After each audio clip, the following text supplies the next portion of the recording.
All right, so no camera. Oh. All right, so really excited that we got a road win and a hard place to play, and really good timing for a bye. Sometimes they come at bad timing when you don't necessarily need them as much, but we're playing with a lot of injured players. That this will be very significant, and hopefully will help if we can get them back, help us all over, but especially defensively. So I thought that, like I tell the players, you want things to go perfect, but when they don't, other good things happen. Like I told them right after the game, I wish we would have closed it out on offense twice when we had the ball, and made some first downs and ran the clock out, but we didn't, and it put our defense in a situation there to have to win the game for us, which they did. So that was great to see, and a very significant special teams play in a 60-yard punt that was able to milk some time off too that they didn't field. So very pleased. We got a lot of work to do, a lot of improvement to do, but to be 8-1 at the bye, if you would have said at the beginning of the year with so many brand new players and the quarterback question, and obviously you'd love to be 9-0, but we lost a lot of people from last year, and there are a lot of questions coming in here with all the portal guys and how would they fit and all that. So again, we got a lot of work to do to improve, but record-wise, that's pretty good considering those things. Lane, if you will, just kind of, what is this week like for y'all? With it being an open date this late in the season and everything, what's the process like to try to get these guys healthy? Well, any open date, you still wanted to get some work done, maybe new schemes or things, but especially players that haven't played as much.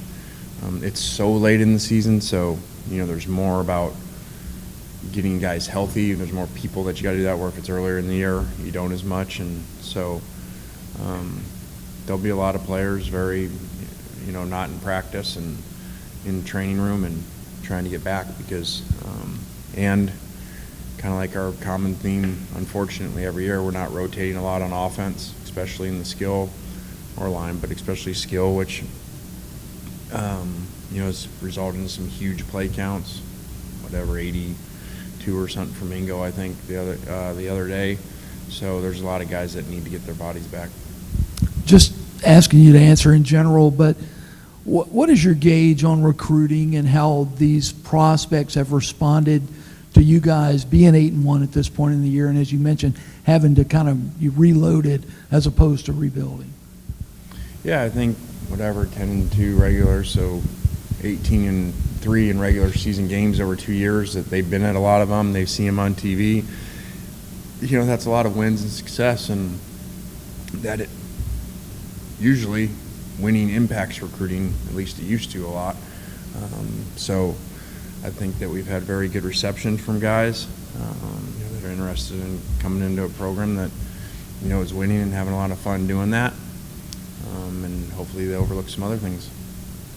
Kind of putting a bow on this, and forgot to ask you after the game Saturday, did you and Jimbo interact pregame or meet or talk? I mean, how was that, if y'all did? That was unusual. I've coached for a few years, and always shake hands with the head coach before the game, like I was taught. But I stood out there for a while, and he never came over, so I don't really know what the issue is. The media guys were there doing the game, so they said, don't feel bad. He blew them off, like the day before or something like that for their meeting. So it is what it is. So can't control other people. What does it say about where your field is going right now that a coach in your division, Bryan Harsin, was let go less than 2 years into his tenure today? Yeah, we were in meetings, so I actually didn't know that. So, that's never, when you've been through something like that, you obviously have empathy for people, and it is what it is, a profession. I'm not complaining because the profession gets paid a lot of money and it's part of it. But, when everybody roots for everybody to get fired and, it's so great and everything, it's not that person, it's a ton of people besides his family, and, you know, a lot, especially because the staffs have increased now where kids are uprooted from schools and all those things. So I understand why fans root for it. I get it all, but there's a very personal side to it of a lot of adults, kids that when something like that happens are going to be affected. Question from our readers here, but you've got a group of young linebackers on this team that they're not playing a lot, and I guess it's because they're not ready yet.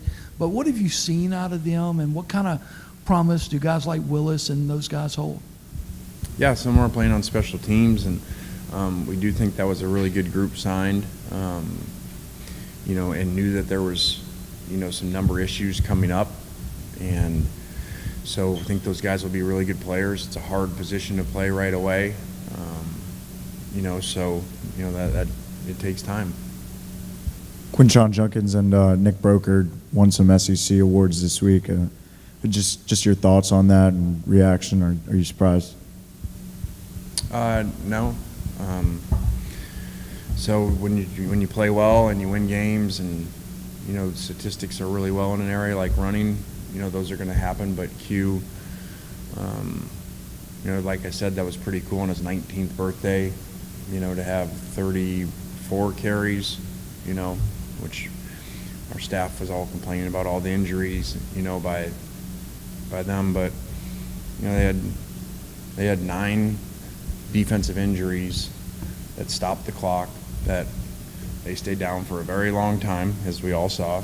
You know, it's not like they jumped right up. So obviously that's usually frustrating for us as a tempo, especially when 8 of the 9 return, a number of them the next play after sitting out of play. So I said, hey guys, let's look at the positive, you know, what they did, and let Q rest, you know. So every time they had those injury timeouts, Q got to rest and was able to carry the ball 34 times. So, you know, I know it got some play about, you know, messing around with their DB and stuff, but, you know, that's the game's emotional. I was having fun with him because he was another one of the amazing stories where he'd been out the play before, and, you know, play was over, and all of a sudden he looks at the sidelines and he went down, and then he's back the next play. So I'd been joking with him for a little bit there.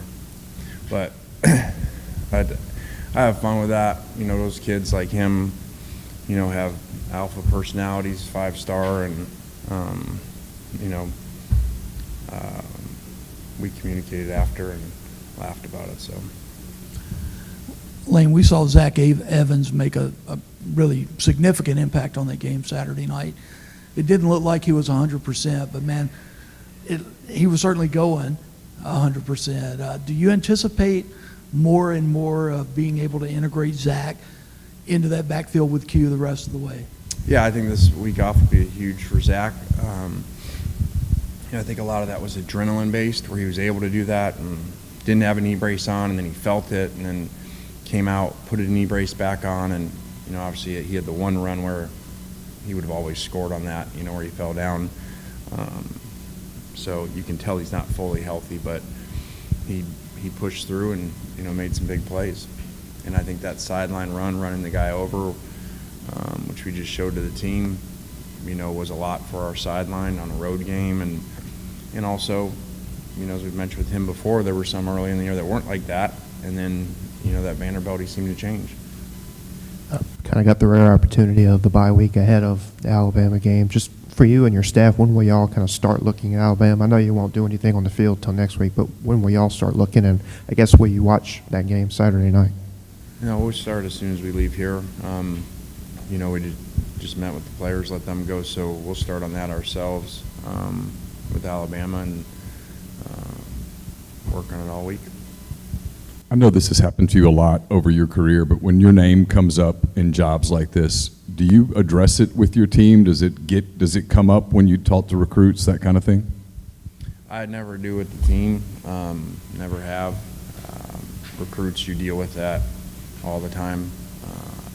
I would guess any time that you've probably taken jobs, you know, and haven't been at one place forever, I bet every coach gets that. So I get that all the time from recruits. That's just part of it, and recruiting's competitive, and that gets used against us, and so we've been dealing with that for a long time, so it would be nothing new.